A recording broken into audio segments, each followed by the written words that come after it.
Hola a todos. Es una gran alegría para mí estar nuevamente en los Estados Unidos y es un honor poder hablar ante todos ustedes hoy. Muchas gracias a los presentes y especialmente gracias a CIPAC, que siempre ha tenido una consideración especial conmigo. Gracias, Matt. Gracias, Mercy.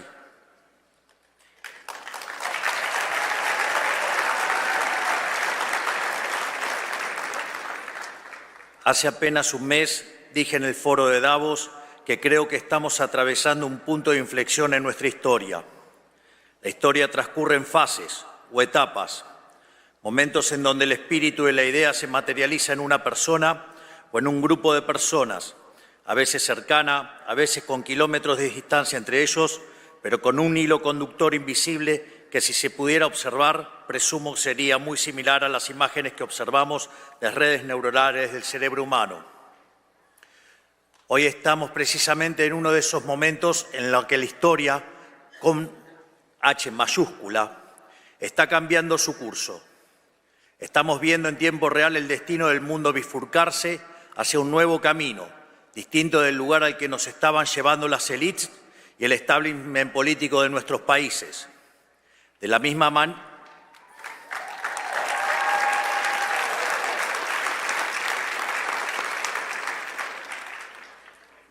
manera que en la década del 30 se podía vislumbrar que la llama de la libertad se estaba apagando y que comenzaba un nuevo cambio de servidumbre para la humanidad, hoy finalmente podemos decir que la era del Estado omnipresente ha terminado.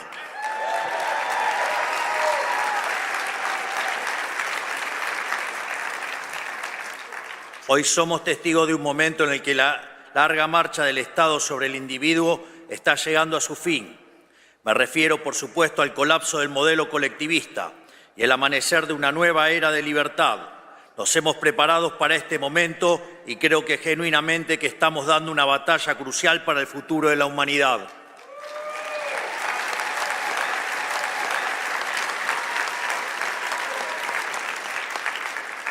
Pero como siempre digo, solo se puede obrar de forma eficaz si el diagnóstico desde el que uno parte es el correcto. Hay que entender dónde estamos parados y a qué nos enfrentamos para poder saber cómo llegar a donde queremos.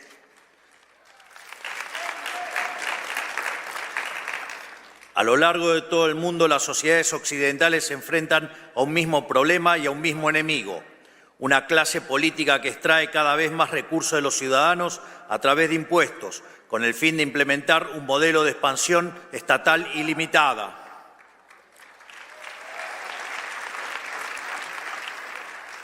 Una clase política con complejo de Dios, que pretende regular cada aspecto de la vida de la gente, haciendo honor a una de las máximas del fascismo de Benito Mussolini: dentro del Estado todo, fuera del Estado nada y nada contra el Estado.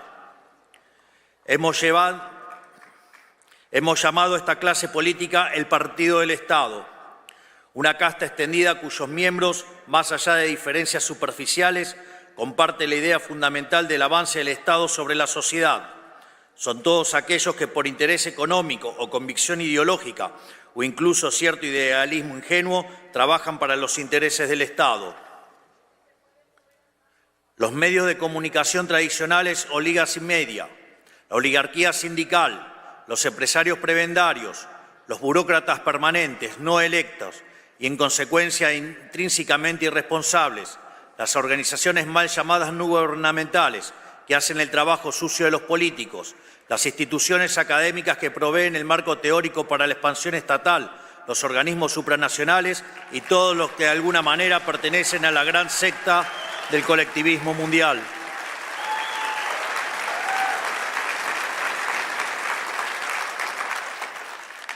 Y por supuesto, esto incluye a los partidos políticos tradicionales, que sin importar su color, coinciden en la tesis fundamental que más Estado siempre es mejor. En Argentina, por ejemplo, teníamos un sistema político compuesto por unas 50 sombras de socialismo. En Estados Unidos existía la ilusión de bipartidismo de un partido demócrata que marcaba la agenda y un partido republicano incapaz de enfrentarlo hasta la llegada del presidente Donald Trump.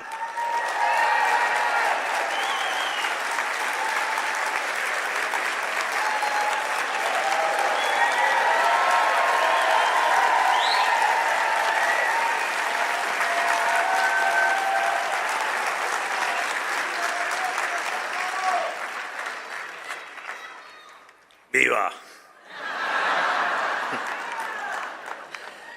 Curiosamente, el mío lo van a tener que esperar hasta el final. Curiosamente, el presidente Trump es un outsider, igual que yo, porque la tarea que tenemos por delante, el desafío que tenemos por delante, no es para políticos tradicionales que han vivido toda su vida del sistema. Es para gente que no le debe nada a nadie, que no está comprometida por los vicios del sistema y que sabe que es más importante el cambio que el poder por el poder mismo.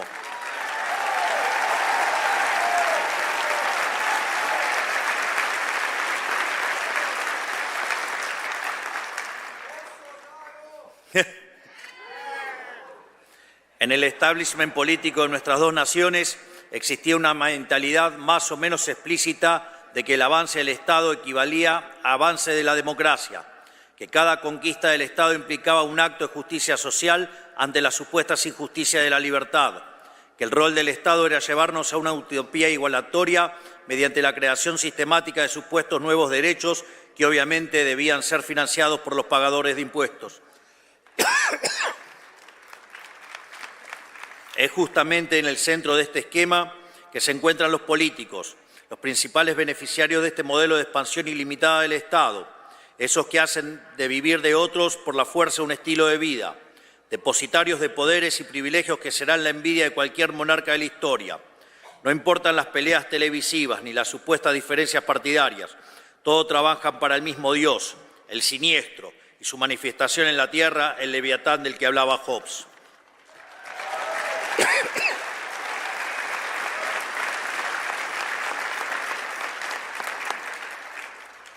Por eso, salvando algunas particularidades propias de cada nación, todos los que estamos aquí tenemos una misma misión: quitar el poder al partido del Estado y devolvérselo a la sociedad.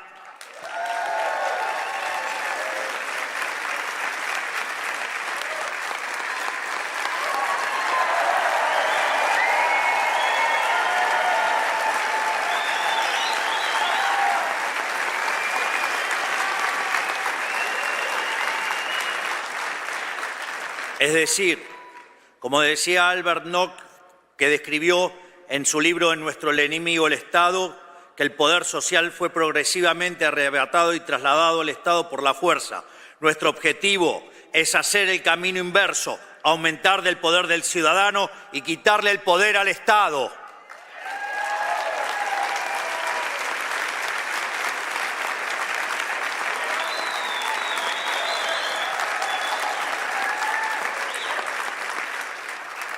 Por su...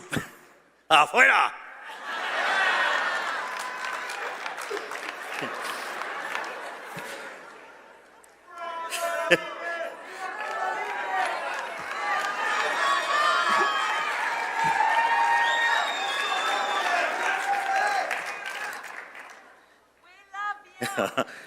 Me too.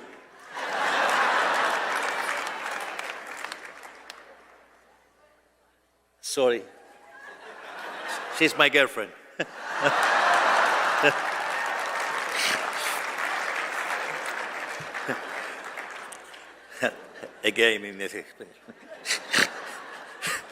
Por supuesto, no puede hacerse gestionando mejor el Estado tal cual existe o simplemente administrando correctamente los recursos de que dispone, sino que el único camino racional es achicar el Estado hasta su mínima expresión posible. Reducir el tamaño del Estado es en sí mismo un acto de justicia, porque cada erogación del Estado es una sustracción del pagador de impuestos.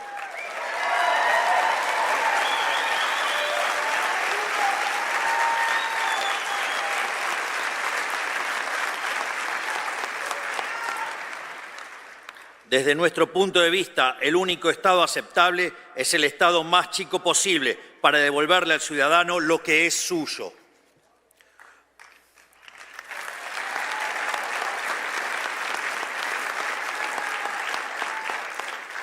Por eso, todas las atribuciones que no tengan que ver directamente con la protección de los tres derechos fundamentales, que son el derecho a la vida, a la libertad y a la propiedad privada, deben volver a su origen, los individuos asociados de forma voluntaria sin intromisión del Estado.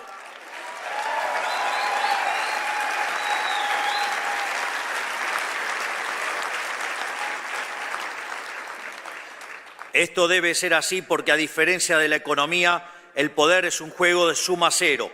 Todo el poder que tenga el Estado necesariamente no puede obtenerlo al mismo tiempo la sociedad.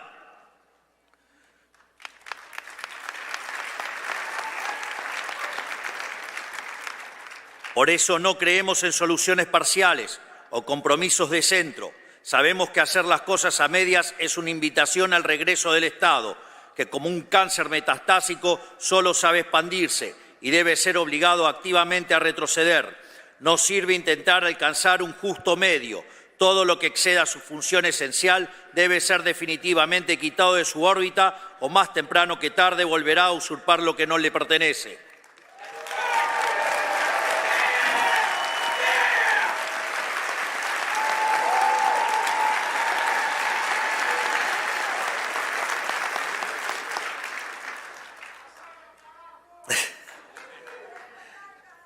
Sabemos que no es una tarea fácil. El Estado moderno tiene herramientas de sobras que han crecido en sofisticación con el paso del tiempo. No estamos hablando de un Estado obvio como el fascista o el comunista, sino de un Estado sutil e insidioso que avanza sobre el individuo a través del arte, de la propaganda y la infiltración cultural. O al menos así era hasta hace poco, ya que le resulta cada vez más difícil disimular su carácter totalitario. Hemos visto, por citar solo un ejemplo, que en ciertos países de Europa ciudadanos están siendo arrestados por expresarse en redes sociales.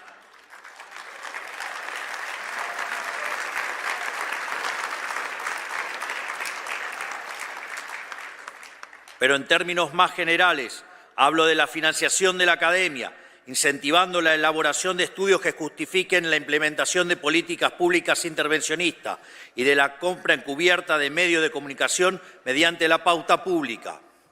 Hablo de las múltiples ONGs que viven de nuestros impuestos, de los subsidios a la cultura para producir propaganda. Y aquí en Estados Unidos, por supuesto, el escándalo de USAID, que destinaba millones de dólares de los pagadores de impuestos a financiar desde revistas y canales de televisión a fraudes electorales como en Brasil o gobiernos con aspiraciones discriminatorias como el de Sudáfrica.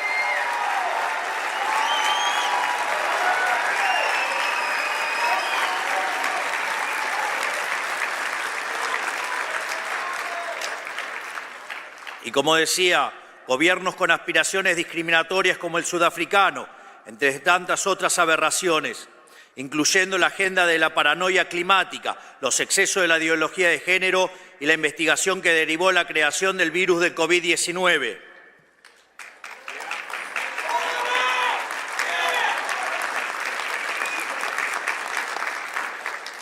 Sin embargo, lo único que realmente logra este mecanismo de bajada de línea globalista es transferir riqueza de la clase baja de un país rico a la clase alta de un país pobre.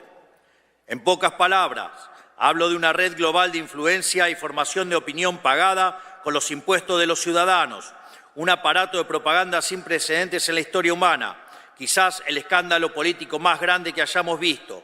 Y luego esos mismos hipócritas acusan a Elon Musk de interferir en las elecciones de otros países. Claramente su descaro es tan grande como sus aspiraciones totalitarias.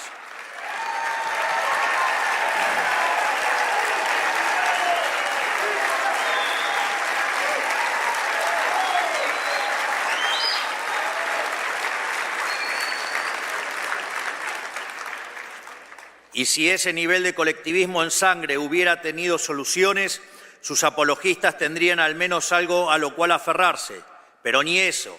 Esa fue históricamente la excusa de los estatistas del pasado, que la prosperidad llegaría mediante la administración racional de recursos por parte del Estado, recursos que el sector privado era incapaz de aprovechar. Pregunta, ¿y acaso quién maneja el sector público? ¿No son humanos? Sin embargo, hemos sido testigos de que a mayor expansión estatal, peor es la calidad de vida de la gente. No por nada Hayek dedicó su último libro a explicar este fenómeno, al cual llamó la fatal arrogancia.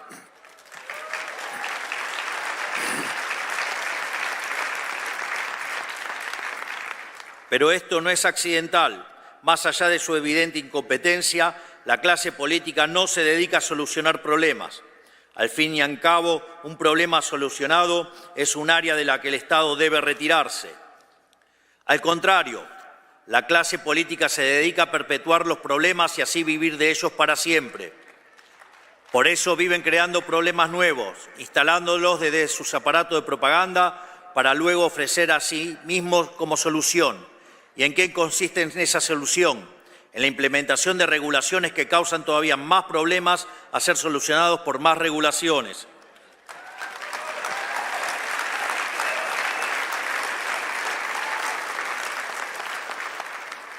En medicina se usa el término iatrogenia para referirse al daño que sufre un paciente como consecuencia de la atención médica. Podría decirse entonces que el régimen estatista consiste en la iatrogenia como política de Estado, o sea, es el médico que se enriquece a base del deterioro progresivo e intencional de sus pacientes. Con el modelo del Estado presente, el Estado te quiebra las piernas para después venderte las muletas como un sobreprecio y obligarte a agradecerle, y te persigue si no lo haces.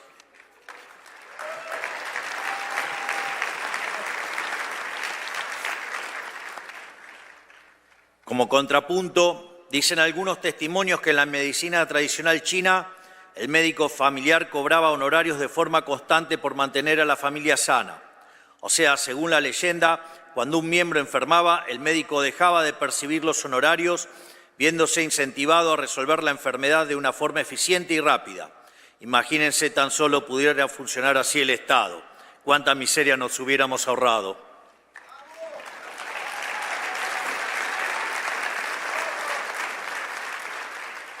Hoy, a quienes queremos desmantelar este sistema demencial nos llaman antidemocráticos. Pero nuevamente, esta es una tergiversación de las palabras, algo muy propio de la izquierda, para variar. Ellos no le llaman democracia al gobierno del pueblo, sino al paradigma de expansión total estatal ilimitada que ellos mismos administran. Para ellos, la democracia existe si y únicamente si ganan los que ellos quieren, para poder someter a la gente a sus caprichos. Pero cuando la minoría electoral son ellos, la elección de la mayoría pasa a ser autoritarismo. De hecho, muchos de los que nos acusan de antidemocráticos ni siquiera fueron electos. Toman decisiones que afectan a miles de millones de personas alrededor del mundo y, sin embargo, nadie los conoce. No son responsables ante nadie más que sí mismos y no pueden ser echados por el voto popular. Y así y todo vienen a hablarnos de democracia.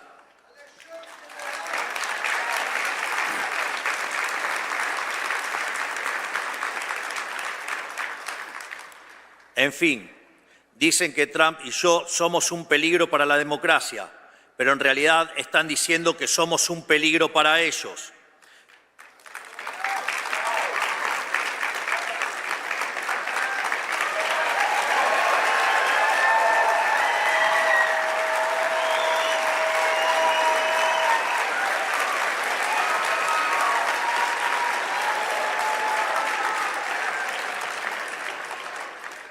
Somos un peligro para el partido del Estado, para quienes viven de su expansión ilimitada, para quienes quieren un individuo dependiente y sometido a sus caprichos regulatorios.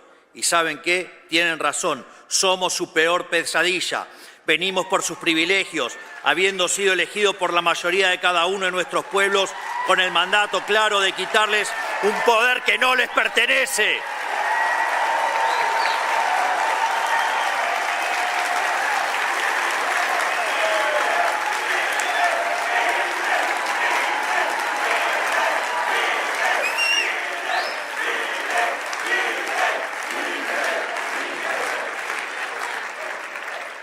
Hoy nuestros países, Argentina y Estados Unidos, necesitan pasar por una segunda independencia. La primera nos liberó del poder de las monarquías europeas. La segunda nos liberará de la tiranía del partido del Estado.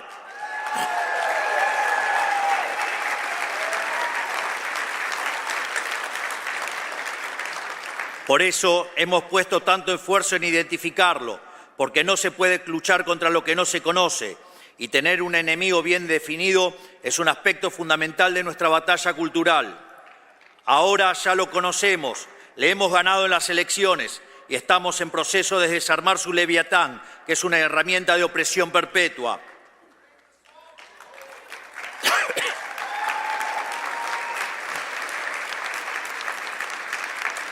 No tenemos ninguna fórmula secreta, solo conocer la historia humana y saber qué es lo que ha funcionado y qué no.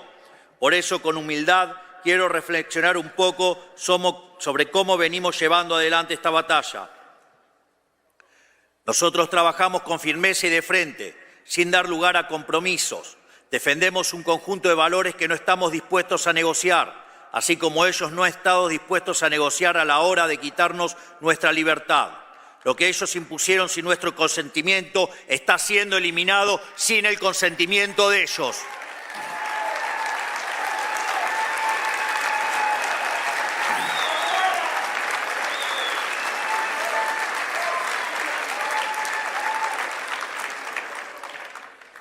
Por eso hemos pasado la motosierra por los sectores y atribuciones del Estado que consideramos superfluos, redundantes, innecesarios o directamente perniciosos para la sociedad.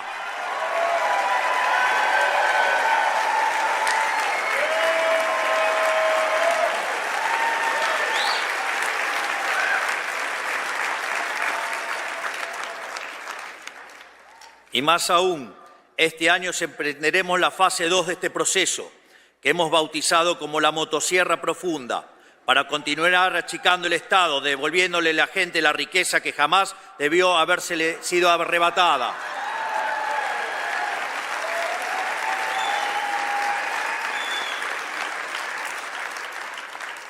Lo interesante es que este proceso de justicia tiene un correlato político, porque por su naturaleza el partido del Estado se financió históricamente de gasto público mal asignado y de negocios turbios con el Estado. Por eso, achicar el Estado es cortarle la manguera a los clientes del Estado enquistado en él, que ejercían un feroz resistencia al cambio, valiéndose el dinero de los pagadores de impuestos para mantenernos subyugados.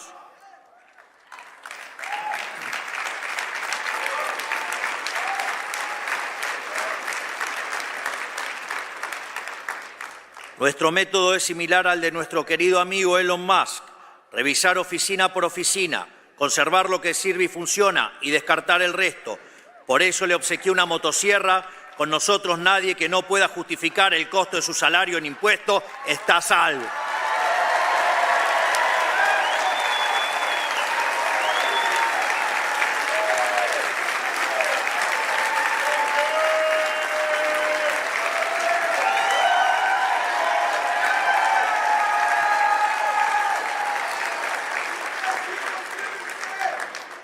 Muchos de ellos tendrán que volver al sector privado y ganarse la vida ofreciendo sus bienes y servicios en el mercado, tal como los pagadores de impuestos de los que han vivido tantos años.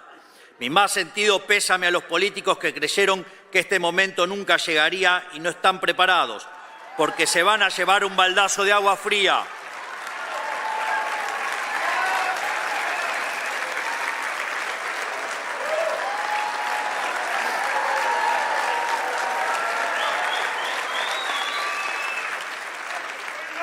Por suerte para ellos, en toda desgracia hay una oportunidad, y debido a nuestro avance desregulador, los salarios del sector privado seguirán subiendo, por lo que si hacen las cosas bien podrán ser parte del progreso, pero lejos de la casta estatal.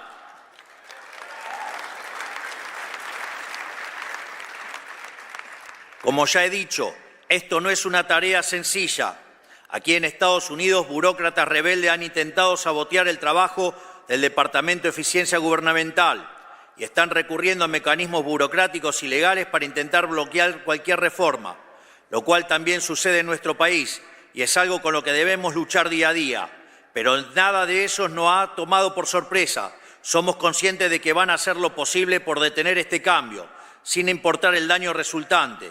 Si tienen que destruir el mundo para conservar sus privilegios, lo van a hacer. Y nosotros vamos a seguir luchando.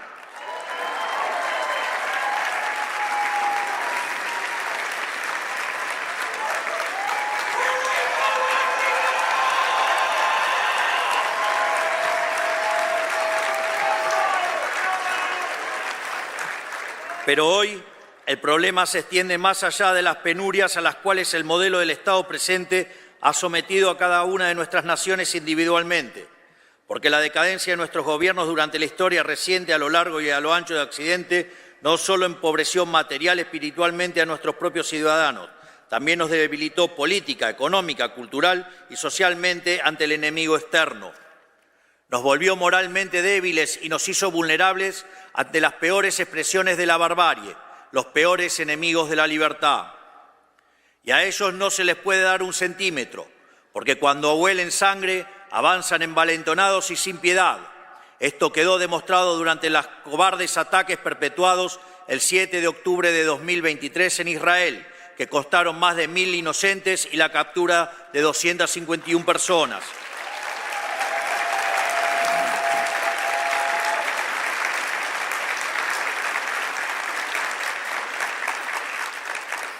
Esta semana Israel recibió los cuerpos sin vida de la familia Vivas, que permanecían secuestrados por el régimen terrorista y asesino de Hamas, entre los cuales se encuentra una madre y sus 2 hijos, un niño de 4 años y un bebé de tan solo 9 meses.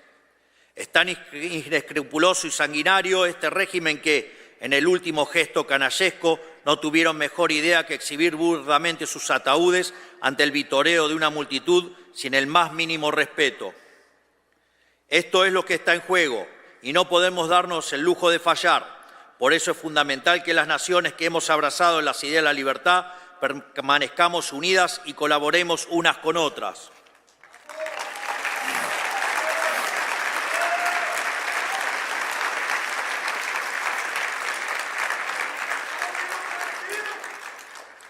Debemos formar una alianza de naciones libres, porque como ya he dicho en otra ocasión, el mal organizado solo puede ser vencido por el bien organizado. Solo mediante esta internacional de derecha podremos ponerle un fin a la casta política a la que nos enfrentamos, que está hundiendo a Occidente en la más oscura profundidad, y recuperar el ímpetu para proteger a las fuerzas despóticas que nos quieren subyugados.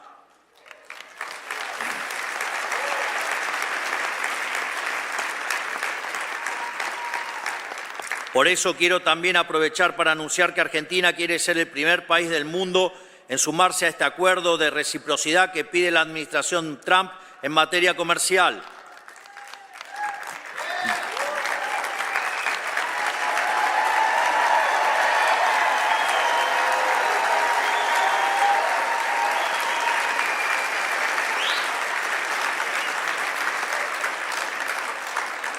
De hecho, si no estuviéramos restringidos por el Mercosur, la Argentina ya estaría trabajando en un acuerdo de libre comercio con los Estados Unidos que sea mutuamente beneficioso y que no cargue injustamente sobre las espaldas de los productores argentinos, pero tampoco sobre los de los americanos.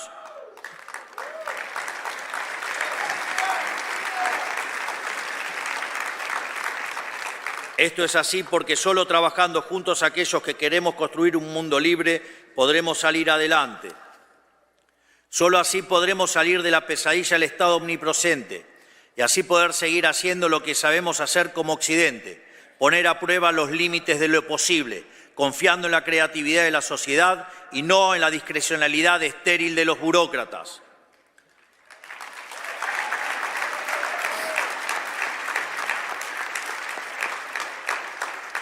Solo así podremos retornar nuestro camino de grandeza como civilización, haciendo honor a nuestros antepasados que dieron la vida por ver un mundo libre y una humanidad próspera. Solo así, finalmente, podremos reencontrarnos con nosotros mismos y volver a crear en aquello que nos hizo grande como civilización.